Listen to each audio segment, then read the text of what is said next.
আর কিয়ামতের মাঠে বহু নেকি ফ্রি ফ্রি পাওয়া যাবে। এটা কি জানেন? কিয়ামত অনেক নেকি বিনামূল্যে ফ্রি ফ্রি আসবে আমলনামায়। কেন আসবে বলি হাদিসটা।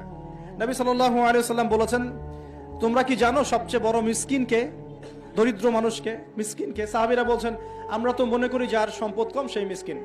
নবীজি বলছেন, না, প্রকৃত মিসকিন সে ব্যক্তি নয়।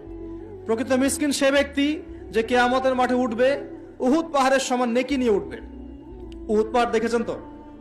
বিশাল পাহাড়। উহুদ পাহাড়ের সমান নেকি নিয়ে উঠবে। নামাজের নেকি, যাকাতের নেকি, হজের নেকি, ওমরার নেকি, বিভিন্ন নেকি। কিন্তু দেখবে সামনে বহু মানুষ দাঁড়িয়ে আছে। কেন দাঁড়িয়ে আছে?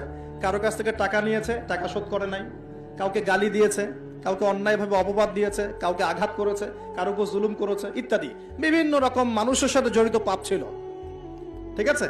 কারো গীবত করেছে, কাউকে তহমত দিয়েছে ইত্যাদি। এখন আল্লাহ পাক বলবেন, এই ব্যক্তির নেকির যে পাহাড় আছে এখান থেকে নেকি নিয়ে ওদেরকে দিয়ে দাও। বলেন নাউজুবিল্লাহ। নেকি আস্তে আস্তে ট্রান্সফার হবে। এই যে আমরা যে ব্লুটুথ শেয়ার ইট, মনে আছে? ব্লুটুথ শেয়ার ইট পাস হয় যেভাবে, আল্লাহ পাকের প্রযুক্তি হবে আরো অনেক